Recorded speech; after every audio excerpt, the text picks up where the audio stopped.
Hey there, how's it going? I hope you're doing well, that you're ready to have an amazing start to your weekend. This is not a typical video that I normally film, but I've just had kind of a lot of thoughts swirling in my head over the last couple of weeks, and I wanted to just kind of throw them out there and see what you think, because I know that a lot of us are kind of feeling the same way towards makeup addiction and buying, and I've really noticed a rise in no buys for next year and anti-hauls and kind of the pushback to buying near as much makeup as we have in the past. And so I thought that was really, really fascinating. And so I wanted to kind of talk about a couple of big trains of thought, I guess. Thought like thinking out loud kind of things. And like I said, I'm curious to hear your comments, kind of how you feel and how you look at your makeup collection as well. So these are just some realizations I've had via seeing what's going on around, and then also kind of my experiences with Project Panning, because I am very, very much in tune with the Project Pan community here on YouTube. That's where I really have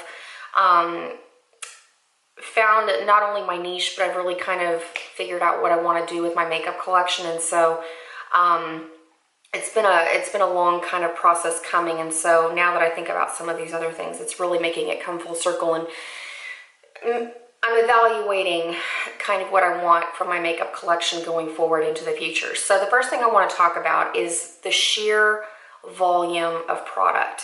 It's really, really awesome on one hand, but then it can be really, really negative on the other hand. And what I mean by the pros of that, it's amazing that you can find absolutely anything you want at the price point that you want. If you want to go really affordable at the drugstore, or you want to buy from an independent company, or if you want to buy luxury brands, anything that you possibly could want is available. I also love that there is more inclusivity with makeup, so that everybody can have a chance to enjoy anything that they could want, whenever they want, however they want. And so I love that. But then on the other side of that, having so much available to us, it's really overwhelming to keep up with. I feel like the bar has been set for companies that they feel like the only way that they can stay relevant is to constantly push more and more product launches, to stay at the top of those social media pages, to be on the top of the search feed of Instagram, to be on the top of the page of Trend Mood, since she has a popular page that a lot of people reference, to stay on the top of those product releases at the larger box stores that we often buy our makeup, like Sephora and Ulta. And it's just like, it's kind of a proverbial can of worms, if you will, because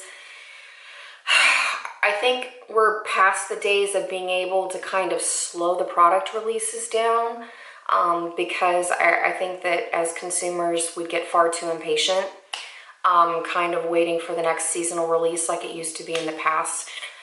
We've been exposed to too many things, I guess you could say, having so many options for eyeshadows and bronzers and primers and foundations and anything that you can possibly imagine in terms of makeup. And so that's just something that I think about, and it's also overwhelming financially, just to keep up with all of the constant launches. And if you're wanting to stay current with the trends and be on the in conversation with what you have in your makeup collection, it's just, I think Megan coined it perfectly in one of her recent videos, Meg's Makeup 8, when she said it's almost easier to just go buy new than it is to shop our stashes, because when you're going in to look for a color, for example, it can be incredibly overwhelming when you sit down on your floor and you start swatching, and before you know it, 25, 30 minutes have passed, and then you've maybe lost track of thought of what you were looking for in the first place. And so, the next time you're shopping online, it's easier just to pick up whatever's new and currently talked about, and that way you're kind of aware of what you're dealing with before you go and look, sift, browse your makeup collection. You know what I mean? It's just kind of something to think about. Then this is what really kind of was the catalyst in making me kind of really evaluate everything that I'm going to talk about in this video. But I finally had a physical way to wrap my brain around the sheer volume of products. And I'm going to go on and link her video right here in the card above and in the description box below. But she's a fabulous YouTuber named Safiya Nygaard, I think is how you pronounce her name. And last year she made a video where she made a Frankenshadow out of all the eyeshadow palettes that she owned. And this year, and actually the video I think was made a week or 10 days ago, something like that, so really, really recent. At least the one that I'm going to put up in the card above, she made a Frankenshadow using only eyeshadow palettes that were made by influencers on YouTube and Instagram. And let me tell you, she used 70 palettes, 70 palettes.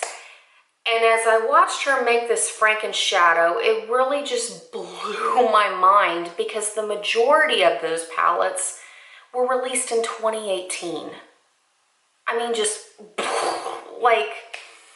to keep up with that, I mean, and most of those palettes are in the, the $35, $40, $50 range. I mean, she also had some of the really affordable palettes, like Emily Noel's collaboration with Makeup Revolution.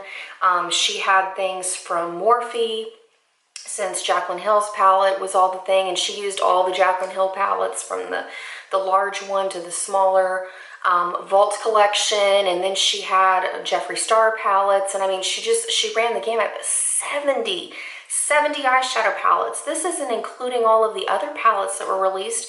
If you're a fan of Pat McGrath, or you're a fan of Natasha Denona or Too Faced, or any of your other favorites, and it blew my mind, like the amount of money right there that she was just using to make a Frankenshadow. And then I guess what kind of blew my mind even more is she took a little bit of every single color in every single one of those palettes. I mean, props to her, because that video obviously was very, very time consuming, took a lot of prep work. It's worth the watch if you haven't seen it already. But when she mixed them all together and pressed them, they made the most basic brown.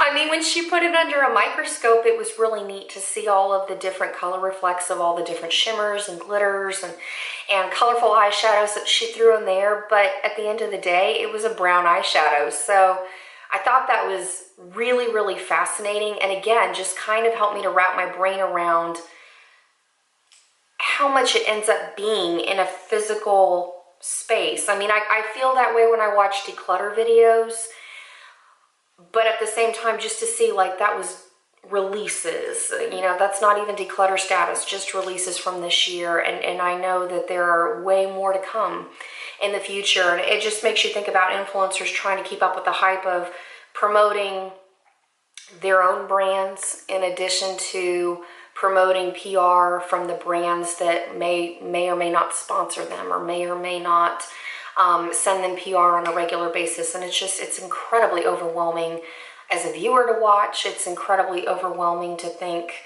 of the responsibility that goes along with that as an influencer. And it's also really overwhelming to think of just coming up with the sheer space to store those things in your home. Because I mean, how quickly we go from needing, a couple of makeup drawers on our vanity counter to needing a room to store makeup. It just kind of like I said, it's just mind-blowing.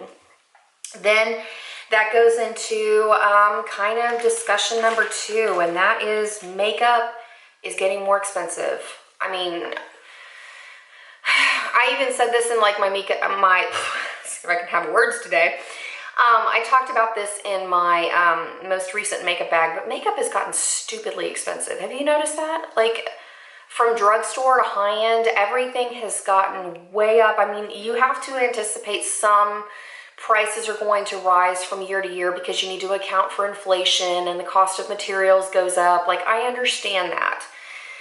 But I also feel like brands are creeping up their prices when we see more and more of a presence of luxury brands on the market too. Everybody remembers the launch of Natasha Denona and how they were we're not going to pay $200 for a palette. That's too much. This, that, and the other. Or with Tom Ford or with Charlotte Tilbury, because they were very, very luxury prices. Pat McGrath. And now it's become very normal it's, you know, quite acceptable to have those, whether you're a makeup junkie or somebody just kind of delving into makeup. You want to go with something that you know is good and something that you think is going to spark a lot of joy. And so there are a lot of people that are willing to spend more and more money on their makeup. And so I can't help but think that these other companies are like, wait a minute, how are we missing out on this bandwagon? And so we're seeing their prices very steadily creep up higher and higher and higher, and they're justifying it because they've got the reputation to back it. They've got the longevity of being out on the market, and then we just say okay and you know, kind of go along for the ride and continue buying those products because we know that we love them.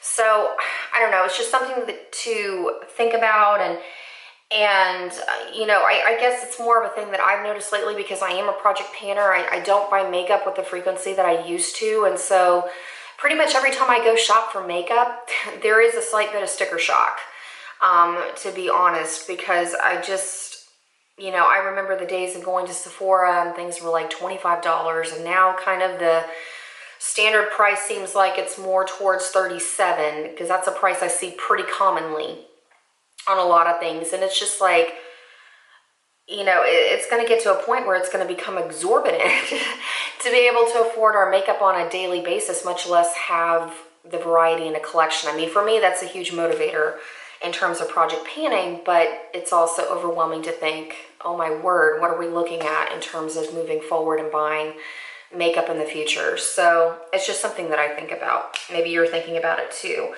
Okay, and that kind of takes us into the next issue, and that's like really just how easy it is to disregard how much makeup costs now. Because I mean, when we're routine shopping and you're used to paying this kind of price for this item and this one's at a similar cost, it's kind of like, okay, you accept it because you're like, I'm buying like things.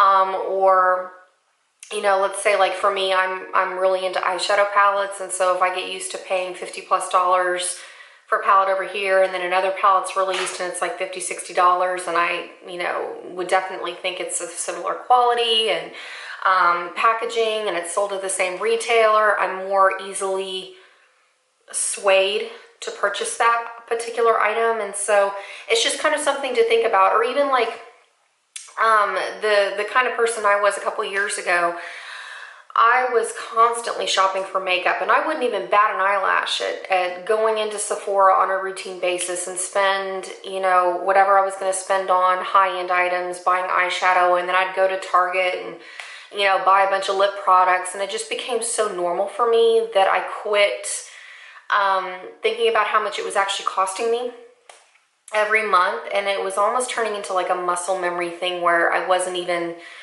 thinking about it, you know what I mean? Or, you know, especially like when I was buying tons of drugstore products, I'd be like, well, it's drugstore, you know, no big deal. But then later on, that really started to snowball, and then when I had to get rid of things as they expired, that's when it finally hit me of how much money I had actually sunk into those portions of my collection. And it just was kind of like, ugh, you know what I mean? So I feel like the routine shopping is one way that we kind of just pushed off into a little compartmentalized section of our brains. And then I also feel like there are two kind of extremes in the beauty community. I mean, on one hand, you've got the influencer side where they're receiving tons of PR, and it's easy to get swept up in the hype because you're receiving things for free, and you're receiving things that are awesome and some things that are not so great. And it's really easy to focus on the actual product and not necessarily what the financial obligation is going to be towards that thing when recommending it. You know what I mean?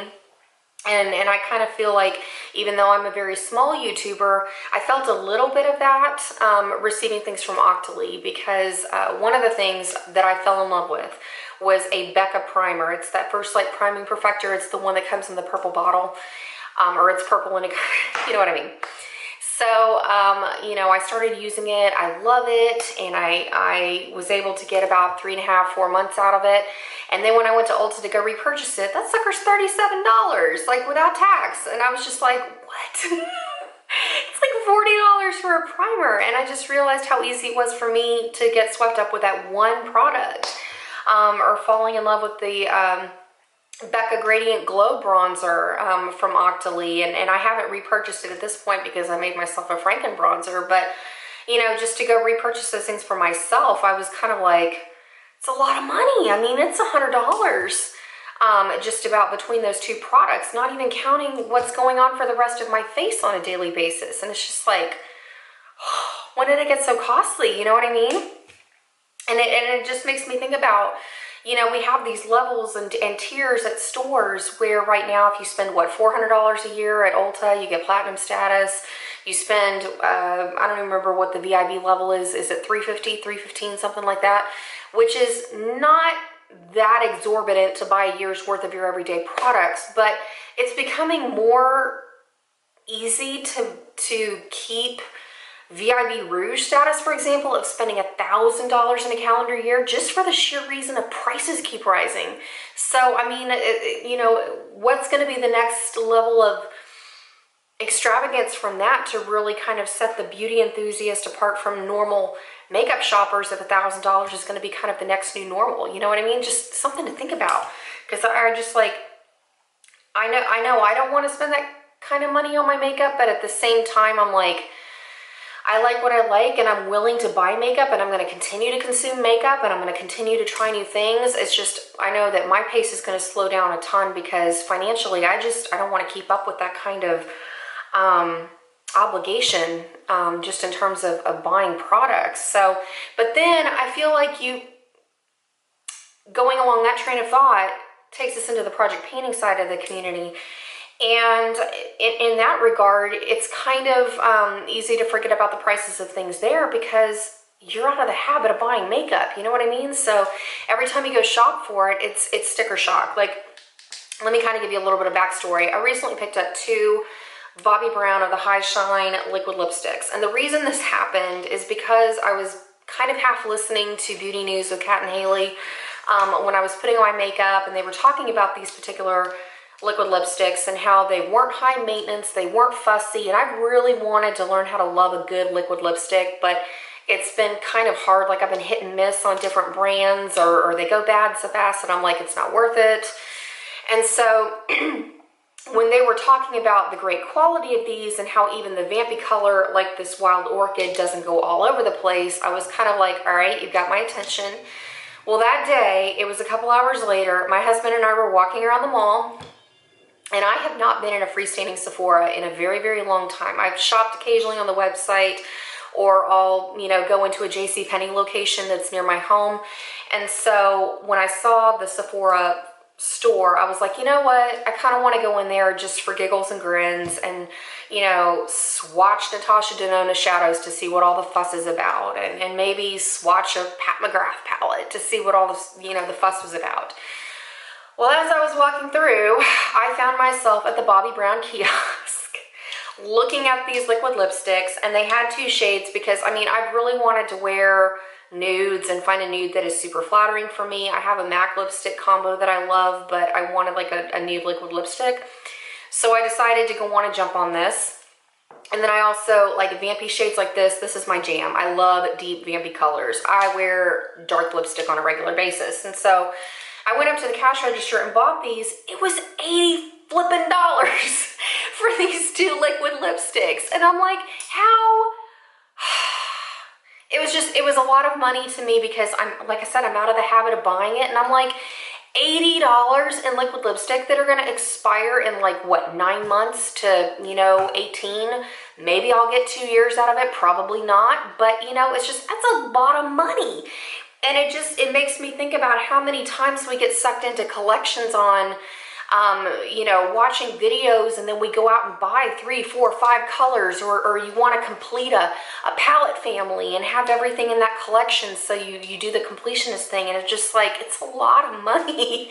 It's so much money. And so, I mean, I'm glad I bought them, yes, but at the same time, I'm sitting there like, girl, slow it down, because that is a lot of money invested in just 2 items. And then, you know, just the sheer volume of just going and buying tons and tons and tons of stuff. It's really hard for me to wrap my brain around that now that I've been so involved in project panning and shopping my stash, and maybe that's one thing I need to evaluate, like finding a little bit more of a balance again in terms of buying makeup versus shopping my stash, but that's for another time, another place, I suppose. I mean, you're still getting good perspectives because you're getting the brand new influencer side, and then you're also getting the, you know, the day in and day out from the project painting perspective, but they're both still very triggering to go shop because, I mean, we're watching videos and we're like, hey, that might work for me, or, ooh, I really like that color. I wonder how I could, you know, shop my stash and do that, or, you know, or before you know it, both ends of that spectrum can get you to buy just as much as watching somebody who's like routinely shopping and then going onto YouTube to share their thoughts, or Instagram to share their photos and thoughts. And so I don't know, that's something that I'm continuously thinking about and kind of looking at what's triggering me when I shop, you know, kind of what's going on in my brain.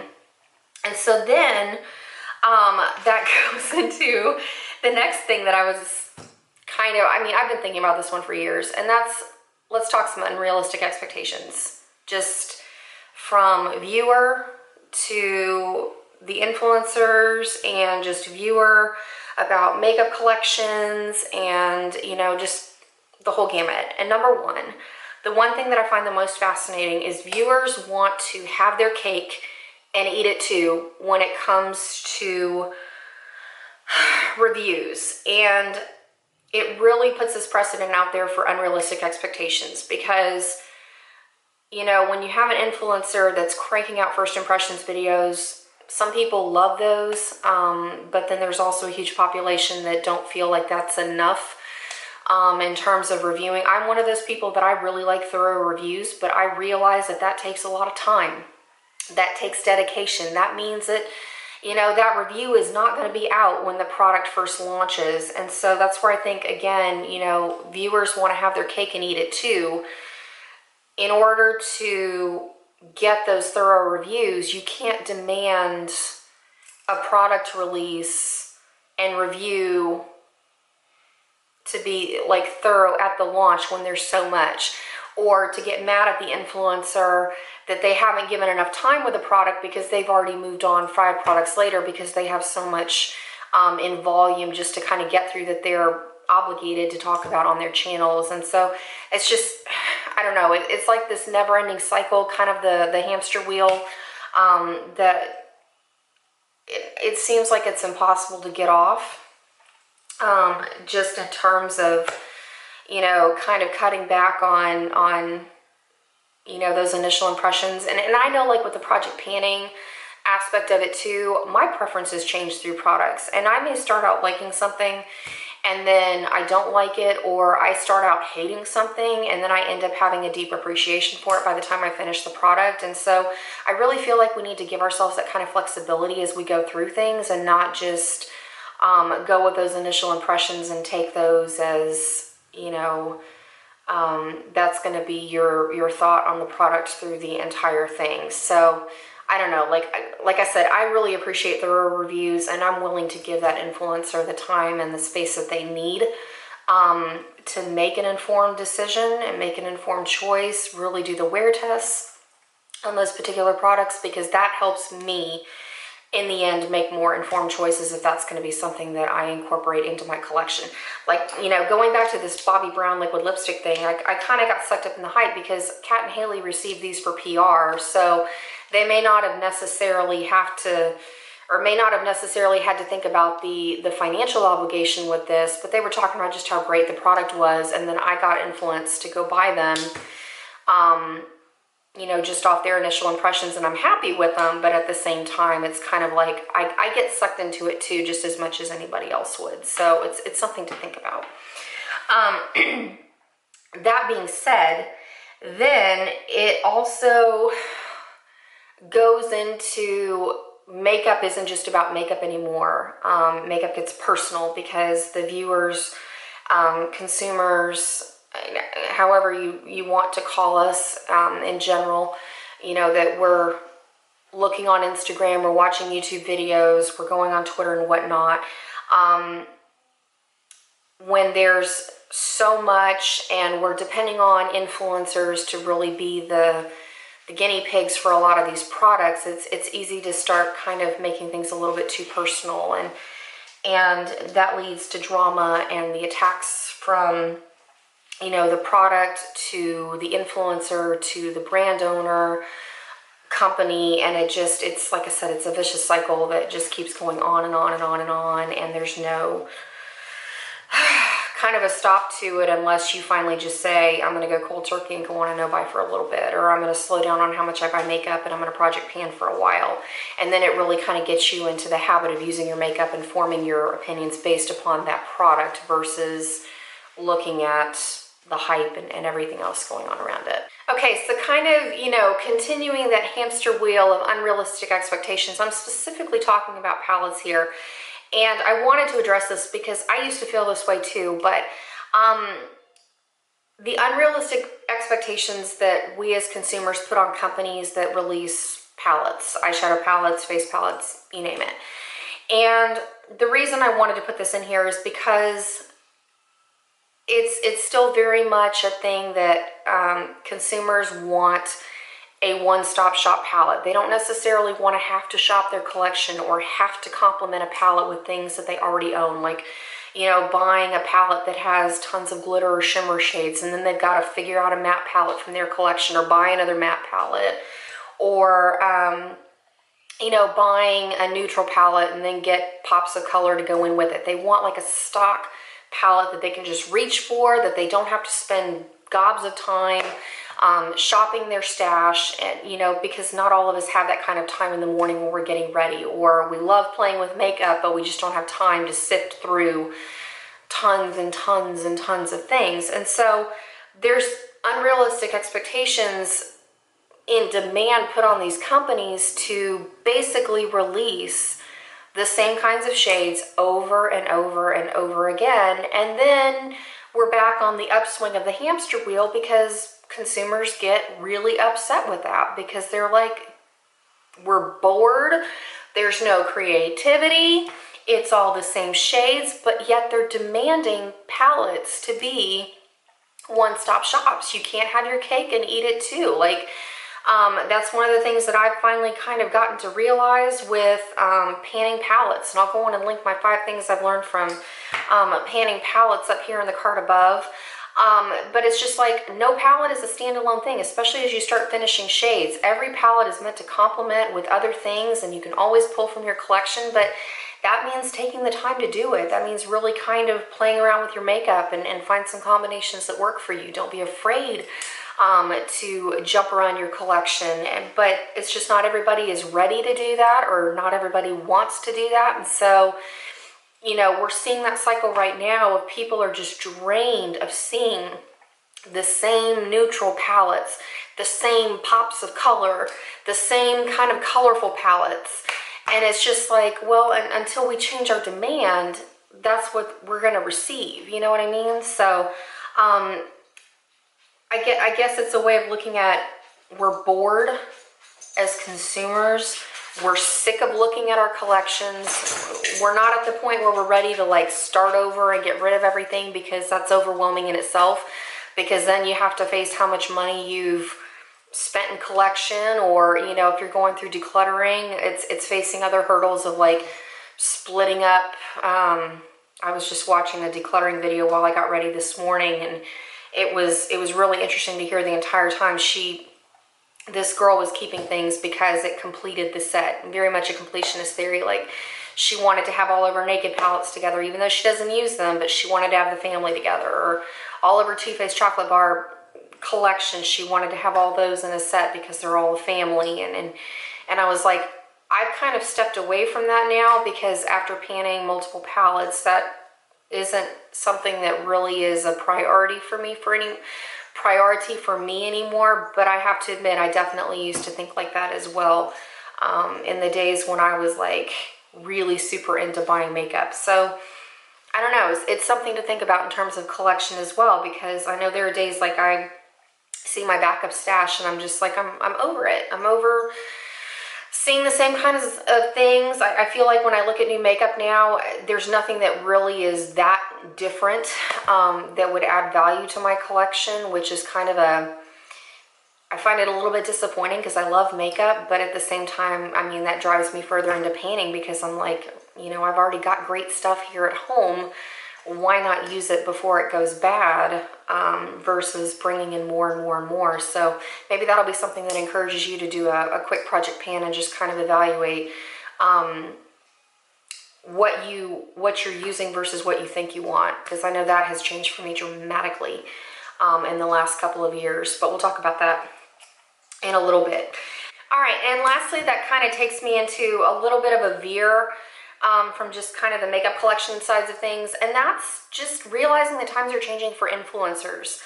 I can't even begin to tell you how many videos and channels I've seen that circle around the idea of how to get more subscribers, how to make the algorithm work for you, or how to increase your motivation to continue to upload, or how to engage more of your audience to get more exposure with your videos. I mean, just constant. And it makes sense, because really, if you have the intention from the beginning of turning your channel into a business from day one, you're more likely to stay motivated and make it into more of a job, I guess, is job versus a hobby. And this is something that I am particularly interested in studying. I'm currently enrolled in an accounting program, working my way towards my CPA license. And I really found it fascinating when we were covering individualized tax returns and talking about home offices and hobbies versus businesses. And really, it makes sense when you're thinking of a YouTube and like the beauty room perspective, just to kind of put it out there, because like the people that have beauty rooms with all the IKEA storage and the lights and the cameras and all that, it actually makes sense to go at it that way, because in the reality of like a hobby versus a business, you have a 5-year time window that if you prove that you can make profit 3 out of those 5 years, you qualify as a business. It's not a hobby. So then that opens up a lot of opportunity for you to deduct a lot of the money that you're putting into your channel. So a lot of people that are coming in saying they're buying things to review for their channel, they're putting in a lot of money up front in hopes of achieving the success. Because I mean, like I said, if you only have to prove 3 years out of 5 that you made a profit, whether it's in AdSense or sponsorships or receiving PR or whatnot, you're a business. Like it's not a hobby anymore. So you can start getting itemized deductions for the money that you're putting into lighting, the money that you're putting into your camera. You can depreciate those things and use itemized deductions for the room in your home that you're storing your makeup in, you're filming your videos in, you're doing all of your editing and you're uploading on the computer in that room. I mean, it's just kind of like, you really do have to treat it as a business. And when you look at it that way, it makes more sense to not get so, I guess to even stay a little bit more objective with the larger YouTubers, because I know that, it's kind of a double-edged sword. Like you can get really just wrapped up in the jealousy of like, oh my gosh, they have so much stuff and they're hoarding and they're being wasteful and this, that, and the other. And, it is. But at the same time, it's a business. It's a business. That's their inventory. They can write off a lot of that, and so it's not as personal. You know what I mean? It's different when you look at that versus looking at it as a hobby and having all of your money invested in it and have it be something that you love. Like you start treating it as a job. You're treating the reviews as a job. You're treating everything as part of that career, and it's easy to see that transition, you know what I mean, when you go from hobby to business aspect. And I think a lot of times, I know that was something that was a little bit more challenging for me to understand until I'm looking at it from a tax perspective now, and I'm like, okay, it makes complete sense looking at it now of why you want to go big or go home from the very beginning. You're hoping to make that big break, in your first year or in your second year. And so that way it's, I wouldn't say smooth sailing, but you know what I mean? Like you start the path towards success where you can really make it a viable career for yourself down the line, and then be able to take advantage of